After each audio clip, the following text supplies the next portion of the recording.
Rule No. 7.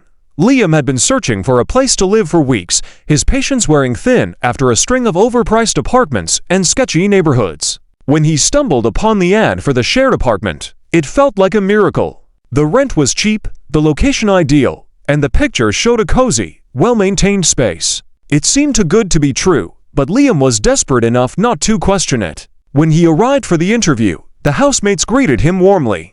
There were 6 of them, an eclectic mix of personalities. Olivia, the unofficial leader, had a calm yet commanding presence. Marcus was the joker, constantly cracking jokes to keep the mood light. Sarah was soft-spoken and always seemed a little distracted. Ethan, with his analytical mind, gave off a professor-in-the-making vibe.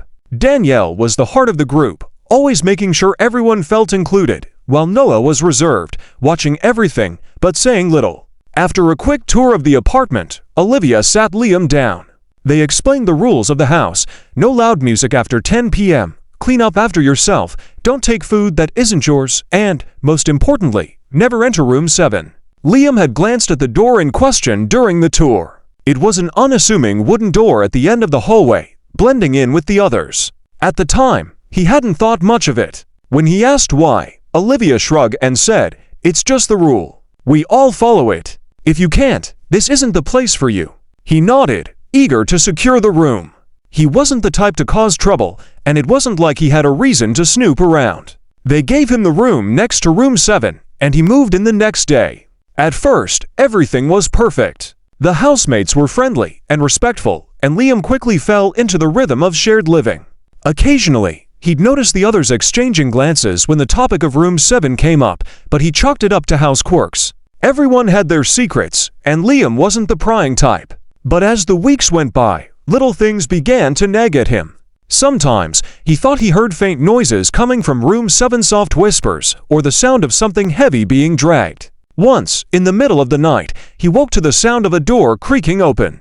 He peeked out of his room, but the hallway was empty. His curiosity grew, but every time he brought it up, the others brushed it off. Olivia's responses were curt, and Sarah's distracted demeanor turned almost nervous. Marcus joked about ghosts, while Ethan shut the conversation down entirely. "Just leave it alone, Liam. It's better that way." One evening, Liam came home to find the apartment unusually quiet. The others had gone out, leaving him alone. He tried to distract himself with TV, but his mind kept drifting to room 7. He told himself it was ridiculous to feel uneasy about a closed door, but the longer he sat there, the more the idea consumed him. He paced the hallway, his eyes locked on the door. It was just a door.